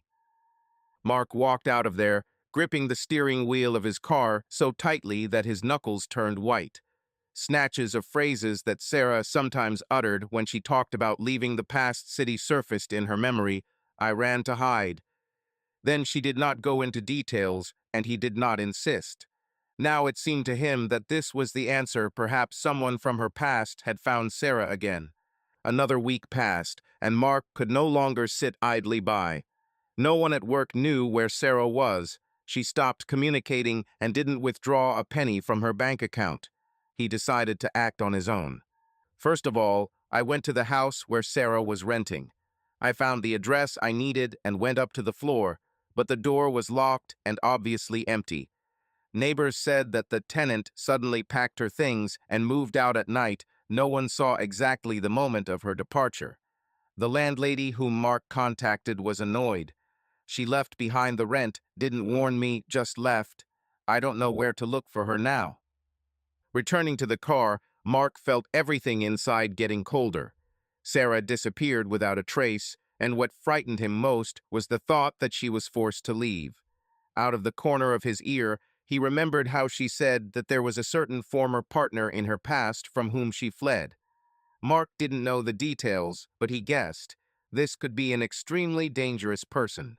He continued asking questions and soon came across an acquaintance of Sarah's named Linda, who had once worked with her at the previous bar. Linda agreed to meet at a cafe on the other side of town. She seemed worried when she heard that Sarah was missing. Sarah was stalked by her ex. His name is Curtis, Linda said in a quiet voice, wary of prying ears. He revolved around crime, periodically did something with stolen cars, and threatened Sarah with physical harm. She ran away from him to another city and changed her number. Mark clenched his fists under the table. Damn, so he could have overtaken her. Do you know where he might be? I only know that he had some kind of semi-legal car service on the outskirts. There, he and his friends repaired cars. Linda said repaired with obvious mockery. Most likely, they switched numbers and made fakes. Sarah was afraid that sooner or later Curtis would find her, and so it seems that this is what happened. This was enough for Mark to make a plan, albeit an extremely risky one. The police did not help. He could only find out for himself where Sarah was being kept. By the evening of the next day, he found that same abandoned industrial zone. Rusty warehouses, boarded-up buildings, sparse truck stops. Among them was a small old hangar, on the doors of which one could see the auto repair sign already half peeling off. Mark parked far away so as not to attract attention and walked. Two strong men stood at the gate of the building. When they saw Mark, they became wary. He didn't look like one of their own. "What do you want, buddy?" one muttered. "I'm looking for Curtis," Mark answered, more firmly than he actually felt. "Why on earth?" The second one narrowed his eyes. "I need to talk. This concerns Sarah," Mark said briefly, realizing that whether he was lying or not was useless. Forceful methods decide everything here. They looked at each other. One chuckled ironically. "Sarah, so it looks like Curtis really found her." "Where is she?" Mark couldn't stand it. "I don't think that's your concern," the first one replied, crossing his arms over his chest. "Get out while you're still alive." But Mark did not move. His heart was pounding, but he knew there was no turning back. "I need to make sure she's okay." The guard grimaced. "Okay, come in if you feel like it, but don't be offended if you leave there without teeth." He opened the gate. Mark entered the room, filled with the pungent smell of machine oil and solvent. In the depths stood two cars with their wheels removed, and tools and spare parts were lying around. Above all this, there was a dim light from the ceiling lamps. In the center of the hangar, as if he owned the place, stood a short, stocky man in a leather jacket, and with a clanking set of keys on his belt. Next to him, there were two more. One was holding a metal pipe in his hands, the other, having nothing better to do, was twisting a screwdriver in his fingers. One glance was enough for Mark to understand that it was Curtis and his friends. "And who came to us?" Curtis muttered, looking at Mark. "Who are you?" "Mark," he answered. "I'm looking for Sarah." Curtis laughed an evil laugh. "And that means her boyfriend. Where does he come from so brave? And Sarah, you see, is captured with us. Funny. There's no connection with her." Mark's voice sounded tense. "I believe this is not her voluntary decision." "We'll see about that later," Curtis said brazenly. "Sarah herself knew that there was nowhere to return. She owes me, and so be it, help her deal with her debts. No, she wouldn't disappear like that." Mark couldn't stand it. "I know you bullied her." At the word intimidated, Curtis turned purple. His people, noticing this, stopped standing lazily and began to approach Mark closer, closing a semicircle. "Boy, you're not in the right territory to present something," said one of them, resting his pipe on the floor. "You think we don't know that you came for Sarah," added another. But if Curtis said that she does everything voluntarily, then that's true. Mark cringed internally. There were three of them, plus two at the exit. He understood that he had started an extremely dangerous game. But at that same second, in a remote corner of the hangar, he noticed a door, and it seemed to him that there was someone behind it. Perhaps Sarah. Where is she now? Mark repeated the question, raising his voice. Are you tired of living? One of the thugs muttered. Curtis, maybe we can get him out of here. Wait, Curtis grinned, twirling the wrench in his hands. I want to listen to what our hero has to say. I'm ready to negotiate, Mark decided. If the problem is money, I can find the amount you tell me. Just let Sarah go. Curtis burst out laughing. Well, you are an optimist. Amount, you say. Do you even know how much the world owes me for all the grievances? He moved closer. His face was opposite Mark. Rough features, a scar under his left eye. I'm afraid no one will be able to pay all my claims. One of the accomplices snorted. Mark realized that there might not be a peaceful solution. But he said again, almost desperately, let me at least see Sarah. Let her say what she wants. At these words, Curtis glanced towards that door. And then something happened that no one expected. The door swung open, and Sarah herself appeared on the threshold. She looked pale, disheveled, and had horror in her eyes. Seeing Mark, she gasped. Mark, what are you doing here? Leave. She stopped short, and immediately one of the thugs rushed to grab her shoulder. Let go, Sarah shouted, trying to break free. Hey, stop. Curtis raised his hand to stop him. She won't go anywhere. Sarah, are you with me? Mark croaked, meeting her gaze.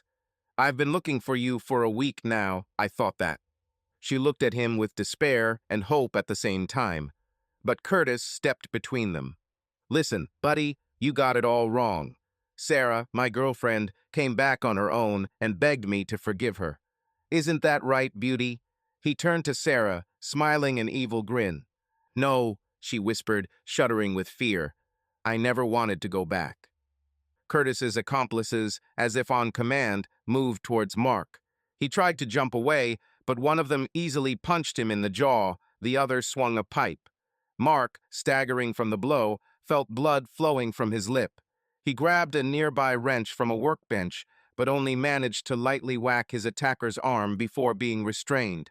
Mark. Sarah screamed and started to move towards him, but Curtis held her by the wrist, not allowing her to get closer. Look what I'll do to him, one of the thugs said angrily, twisting Mark's arms. He tried to break free, but it was impossible to hold the three. Maybe we can let you go. Curtis took pity, baring his teeth in fake mercy.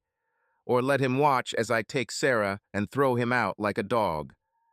Mark, clutching the floor with his feet, found a moment and turned sharply, striking one of the bandits with his elbow. He groaned and let go of his hand. With considerable strength, Mark threw the second one to the floor. But the third instantly rushed forward and hit Mark on the shoulder with the pipe. The pain was sharp. Mark staggered and fell to his knee, trying not to let go of the improvised weapon from his hand. Enough. Curtis raised his voice, seeing that the showdown was threatening them with interference. He didn't want any noise. Police patrols sometimes drove into the outskirts. Drag him to the exit and calm him down. No, Sarah begged, suddenly rushed and tripped the thug who was standing closest. He collapsed, dropping the pipe. Mark, seeing his chance, pushed the second bandit with all his might, causing him to fall onto a box of parts, and Mark himself grabbed Sarah by the arm. Run, he shouted, trying to protect her. But there were two more standing at the door. They blocked the exit. Mark realized that they were trapped. The fight resumed. The bandits began to attack Mark, who, however, reflected the blows with unexpected passion, because now he understood that everything was being decided right now. Suddenly, there were screams and dogs barking outside. As it turned out, the noise from the fight was heard by the patrolman. The lights of the police flashing lights penetrated through the cracks of the gate, and the voices of the officers demanded, "Stop, hands up." The bandits froze.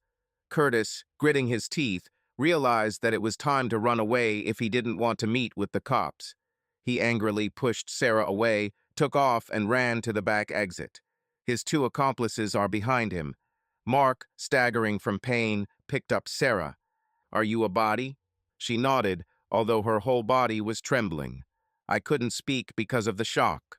Another second, and several policemen burst into the room with weapons at the ready. They saw Mark, bloodied, with Sarah in scraps of clothing, and realized that not everything was clean here. "Hands! Show your hands!" The officer shouted, however, noticing that they had no weapons. He asked, "What is happening here?" "They're holding us," Mark said hoarsely, pointing to the place where the thugs disappeared. "They mastered here. They escaped through that door." Some of the police gave chase. The rest stayed on the spot to help Mark and Sarah. As a result, they were taken to the police station, where both testified. They said that Curtis had kidnapped Sarah, threatening to kill her, and Mark had gotten in to save her. Later, Mark and Sarah, after going through a medical examination, returned to Mark's rented apartment. The officers explained that they had not yet been able to arrest Curtis. He had fled, but the police now had reason to look for him and his entire gang. Sarah sat on the sofa, legs crossed and clutching a mug of tea. Her eyes were filled with tears of relief. Mark sat down next to her, trying not to wince from the pain in his shoulder, and covered her hand with his. "Forgive me that I didn't realize earlier what danger you were in. I wouldn't let him get close to you." "It's not your fault," she whispered. "I was thinking, it's better to leave on my own than to drag you in. Curtis threatened to kill anyone who came close to me. He said there was no hiding from me. So I turned off the phone and ran away from the apartment. But he still found me first. The main thing is that you're here now, nearby," Mark said, "and together we will think about how to protect you from him. Now that the police are aware, he is less likely to act openly." Sarah trembled, blinking away tears from time to time. "Thank you for not giving up, looking for me. Maybe it sounds stupid, but I never thought that someone would care so much about me." "You are dear to me," Mark answered, carefully pressing her to him. "I only recently realized how much. When I realized that I had lost you, it was scary." They froze in their embrace, realizing that there was a difficult path ahead. Curtis, most likely, would not stop. But now Sarah is not alone, and Mark promised himself that he would not let her disappear alone again. Below is the final part of the story, Broken Trust, in which, some time after dangerous events, Sarah and Mark build a life together, free from old resentments and fears. Emily reappears in their lives, trying to bring back the past, but Mark realizes that he is no longer the same person he used to be. The text is in Russian, up to about 2,000 words. A lot of time has passed since Mark managed to save Sarah from the hands of her ex, a dangerous man named Curtis. A lot has changed since then. Mark finally achieved an official divorce. At first, he felt a slight bitterness that 7 years of marriage with Emily had disappeared like a mirage, but he saw that they had no longer had strong feelings for a long time. Emily's betrayal destroyed their trust, and time only confirmed that it was better for both of them to go their separate ways. At first, Sarah lived with Mark almost like a guest. She was afraid that Curtis would return. From time to time, she was summoned to the police to give new testimony in the case. Mark helped her hire a lawyer to, if necessary, stop any attempts on Curtis's part to get close again. And although at times they were both scared, a feeling of mutual support settled more and more firmly within Sarah and Mark. They went through the ordeal together, and now every day they learned how to build a relationship without lies and pain. During this time, Mark gradually improved his life. He moved things from his previous apartment, divided property with Emily, helped her pay off the necessary debts, if any, but he did this more out of a sense of responsibility rather than love. They barely communicated. The last time they signed papers in the presence of lawyers, Emily looked depressed, but she no longer tried to stop him. However, late one evening, while Mark was watching movies in the living room with Sarah, his phone rang. He looked at the screen. Unknown number. At first I decided not to answer, but the anxiety inside prompted me to pick up the phone. A painfully familiar voice was heard. "Hello, Mark.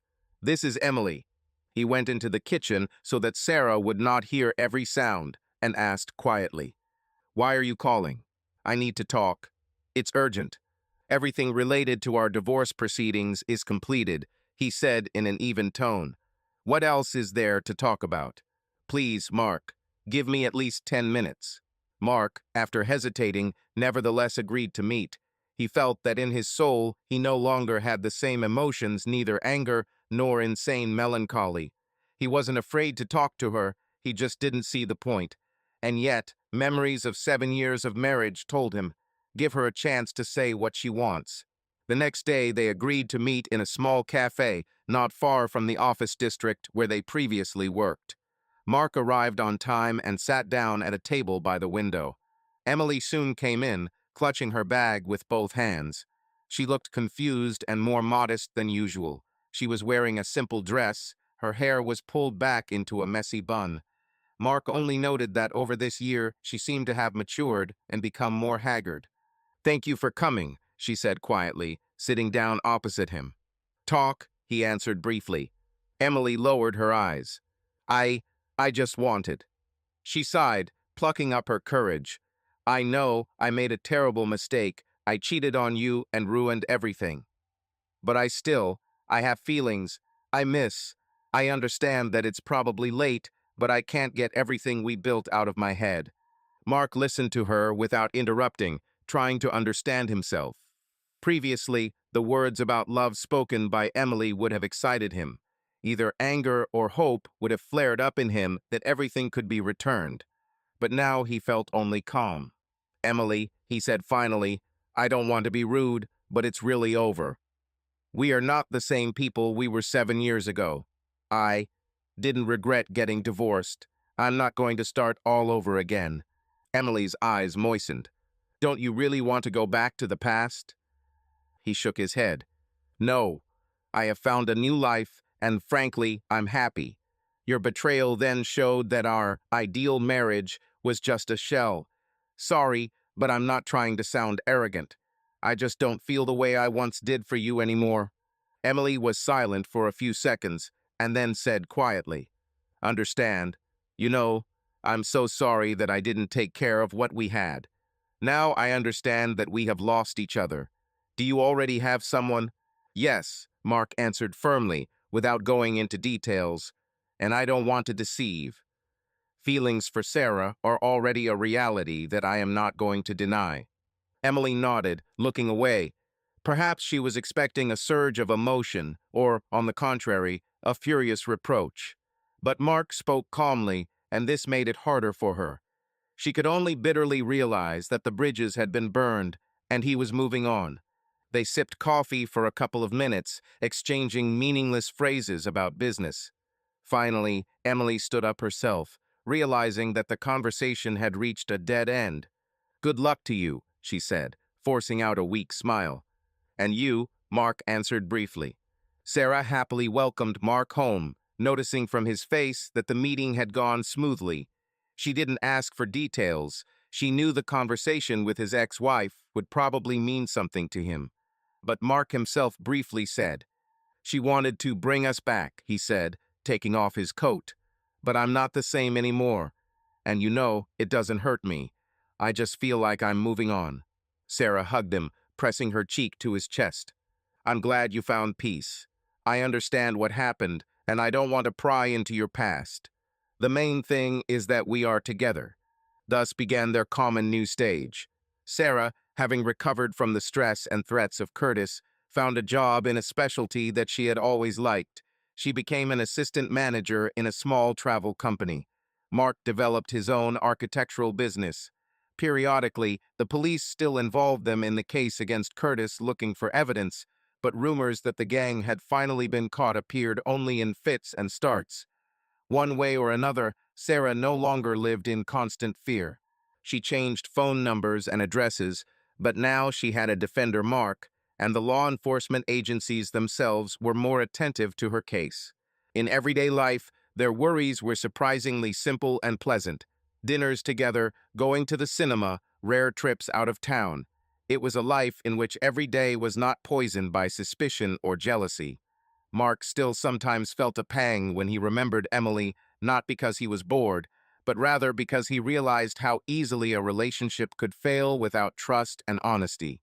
A year has passed. The gray, cold months gave way to spring, then summer, and again in autumn the air became fresh and cool. Mark had already forgotten about Emily's recent call. His life was flowing in a new, more harmonious direction. Sarah, as life showed, was a kindred spirit to him. He appreciated her calmness, sincerity, the way she avoided even small lies, because she herself experienced betrayal and suffered from violence. Now they knew how to speak directly, without hushing up grievances.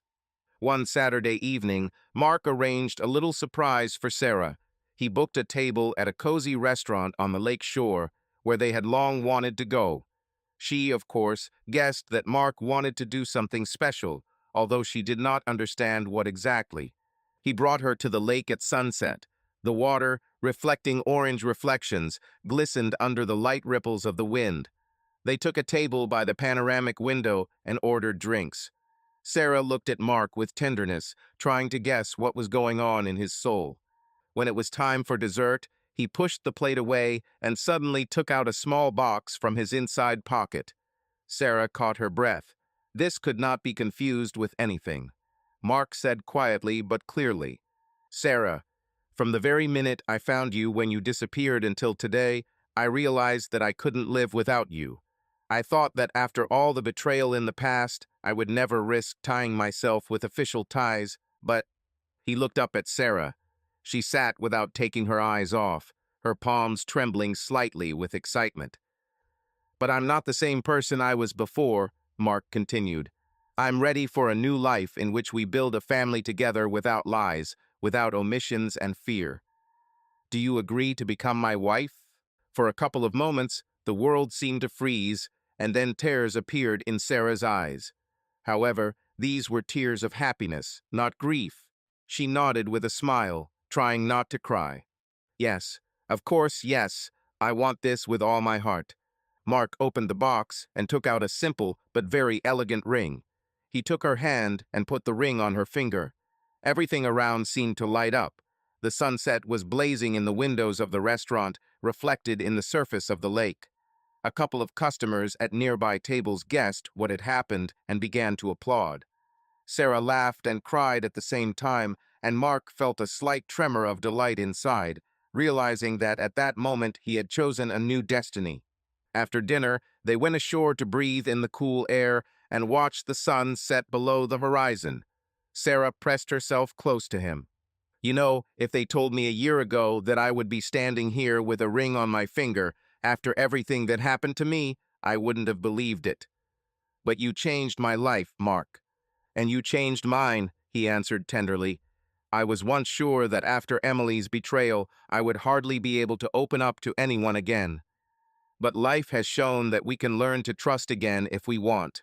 She squeezed his hand, watching the sun sink into the water. Episodes of their difficult history popped up in my head. The pain and disappointment of the divorce, threats from Curtis, fear of loss. All these trials seemed to cement their relationship, making it stronger and more sincere. "Now we will have our own story," Sarah said quietly. "I don't want any secrets, no secrets. Let everything be straight and honest." "I agree," Mark smiled. "Honesty is the only thing on which we can build a truly strong family." They were silent, listening to the water rustling near the shore and the cool breeze ruffling the ends of their hair. In this silence, there was no shadow of old grievances. There was still a lot of work ahead. To formalize the marriage, perhaps move to a more spacious house, talk with lawyers regarding the Curtis case. But all this did not seem scary, because now they were together and ready to support each other. Mark remembered how Emily recently begged him to bring back the past. And, standing next to Sarah now, he was finally convinced that the past really could not be returned and was not necessary. He had a new life ahead of him, full of love and trust. He no longer regretted the divorce. That old marriage had completed its role in his destiny. It's time to move on. "Your hands are cool," he remarked, and Sarah laughed, covering herself with a scarf, and Mark carefully hugged her to warm her up. "Nothing, everything is fine," she answered. "I always feel warm next to you." These simple words resonated in his heart with a tenderness that he had not felt for many years. It was as if right at that moment he had finally found that very safe haven that he had once dreamed of, but he just didn't know where to find it. The next morning they woke up in their cozy apartment, the sun's rays streaming through the loosely closed curtains. Sarah, still not accustomed to the ring on her hand, looked at it as if it were something almost unreal. Mark, clinging to her, smiled, realizing that every morning from now on could be so calm and joyful without torment, without remorse. Soon, they may celebrate their engagement with friends, and perhaps they will arrange a small wedding ceremony not too magnificent, but very personal, symbolizing for both of them the beginning of life without lies and pain, as the two of them like to repeat. Subscribe to our channel so that your love doesn't cheat on you, and go ahead and listen to the next story, because this story is nothing compared to the next one. If you're under 18, don't even click to the next one.